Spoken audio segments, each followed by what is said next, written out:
Hey guys, welcome back. So today, all day yesterday and the day before, pretty much, been working on this guy.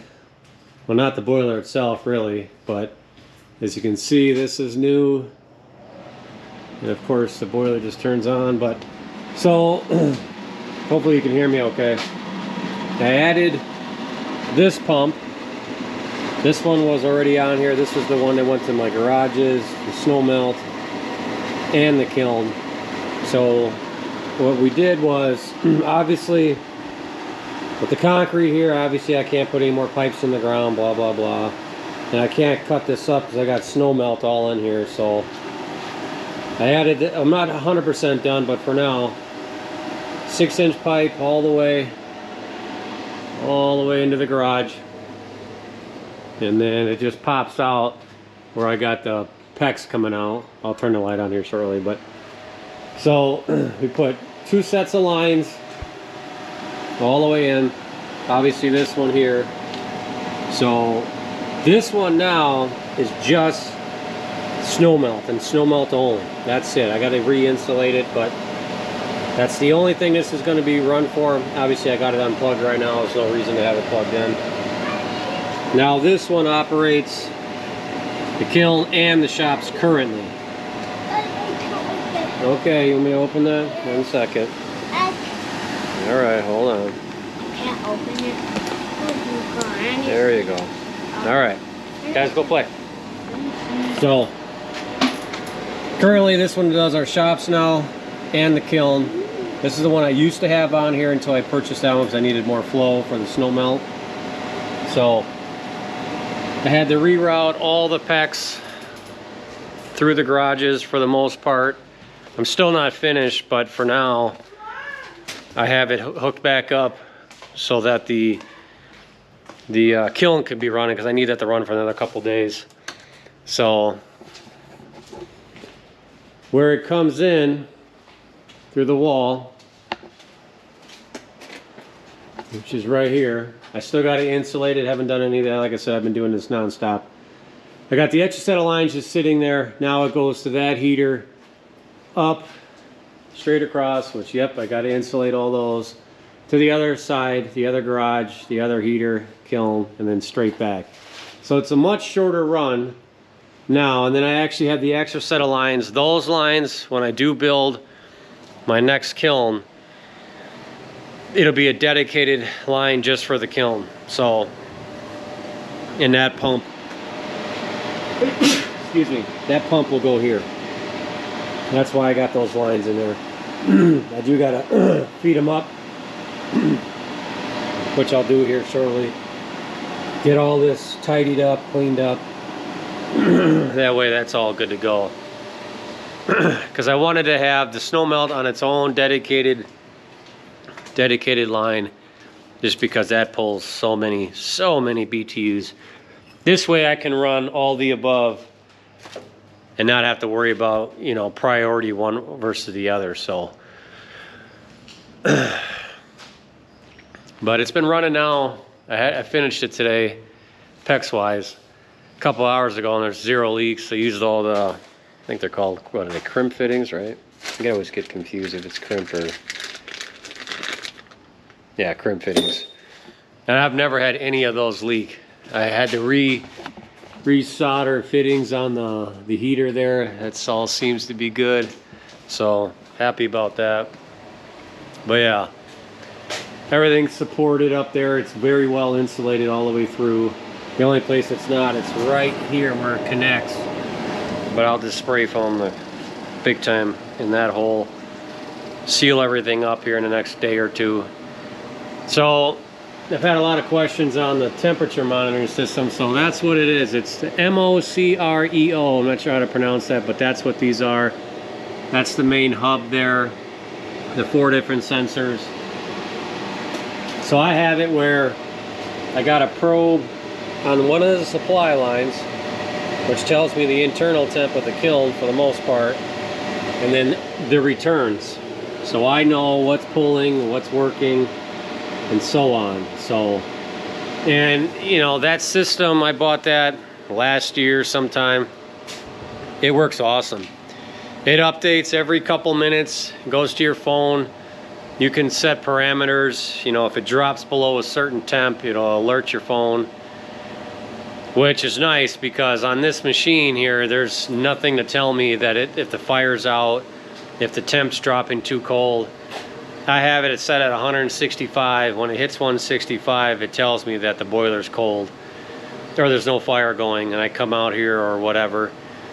You know, it's either out of wood or the fire went out or whatever. So that's nice. And it's really not that expensive. So it would be nice if the unit came with something like that, but this way I can monitor every single loop. And there's adjustments for the temp which I have to do still on this one, but I got to get this sealed up. It'll tell me what the temp is. There's like, I think it's 7 or 8 degrees you can go up or down depending on where it's at. I know I have to adjust the other ones. So that's kind of what's been going on. Like I said, I've been doing this for 2 days, fighting with the pipe. Yeah, it's probably not ideal to do what I'm doing, but not too concerned about it. I got the lines insulated. It's kind of up, tucked away. Nothing can tap it or hit it. Yes, I had to drill a hole in my perfect wall, but it is what it is. Just tin and a little bit of insulation. So, but I wanted to have it where the other run is already done. So all I got to do is literally tap into those lines, throw a pump on, and call it a day. So the only downside to how I kind of have it set up is the pump I was using these last few years, right? Now it's not going to get used till it snows, but I have to let it run in the winter time, at least on the low setting, to keep the water going, because that's the only line that's in this one that goes to the garage all the way to over there. You know, if that water's not flowing, it's going to freeze. So, but that's okay though, because I mean, if we do get, you know, snow once a week or so, if I have it on the low setting, it's not a ton of watts pulling. It adds up, obviously, but it not only that, it just gives the boiler more mixture. You know, you're mixing the water in there, because like right now, you know, there's really not much pulling. The house, all that's doing is heating the hot water, so you're barely getting any heat loss there. The kiln, the only way I'd be able to keep this thing going during the summer is while the kiln's been running. Otherwise, forget it. And I got this at a 3-degree differential. I mean, anything more than that I think would be just ridiculous.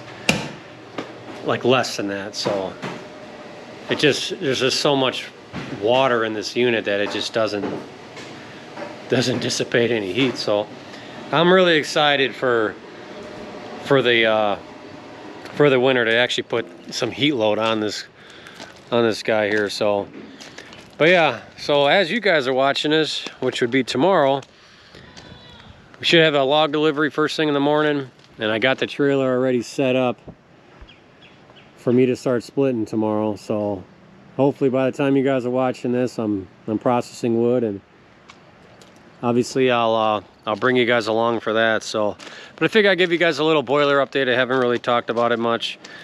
It's running great, no complaints so far, no leaks. I think I do have to, that reminds me, so like when I let the water temp go down when I was messing with all the pumps, because otherwise it's just too hot. I have noticed, like on a cold start, when this thing's just like roaring, a lot of smoke. Got a little air leak, I think, down here because the smoke's coming out, so I'm gonna have to adjust where this clamps on the door, top and bottom. It's not bad, but I want to get that sealed a little better. So what I'll do is, I think right around the time I turn all the valves on for the house and almost ready to start heating, I'll let this baby cool down, do a nice clean out of the chimney and all that, all the baffles in there, adjust the door, and then fire it back up. That way I'm good to go for winter. Obviously I do the ash clean out, so that reminds me. So every time I do a ash clean out on the bottom here, right, I mean, you can see why I got this bucket here, or this oil pan to catch the moisture. So anytime I open this door, it's a pain in the butt to take out both ash pans, because like the water underneath the pans, obviously it's black, like a little bit of creosote, but it's not. It kind of adheres to the bottom or the sides, and I can get them out, but I gotta fight with it. I'm just wondering, is that normal for the C-Series boilers, or does that mean I have like a little bit of air leak on the door that I need to tighten it up? I just don't want it to where one day I can't, you know, remove one of those pans and it's just a pain in the butt. So curious on your guys' feedback on that. I'd like to hear what, you know, anyone who has a C-Series, they're all pretty much the same. If that's just normal because of the temperature, or does that mean I have an air leak, or am I doing something wrong? If it's normal, okay, you know, I can get them out still. And, you know, I'll take them all out and I'll like chisel away all the stuff on it to try to help. I'm kind of hoping it's because of how warm it is out and it's just building condensation. I don't know. So I'd like to hear you guys' feedback. But other than that, I mean, she's doing her job. I mean, it's a workhorse, you know, it's pretty much a part of the business for me. So it's running my kiln nonstop, and every day, all day, we're delivering wood. So yeah, I mean, it doesn't look terrible. I mean, it's up there, it's out of the way. I mean, yeah, it's not ideal. I had to go around the electrical conduit there, and I would have had to go down anyways because of the support for the lean-to there. So it works. It's out of sight, out of mind. I mean, to me, at the end of the day, it's not all about aesthetics. It's functional, it works, and it makes me a ton of money. So, and in the wintertime, as we all know, we like to be comfortable and warm, and like to heat the shops, have all my equipment warm when we go to work and do stuff, because operating in the cold sucks. So, but yeah, let me know what you guys think. But as always, keep earning.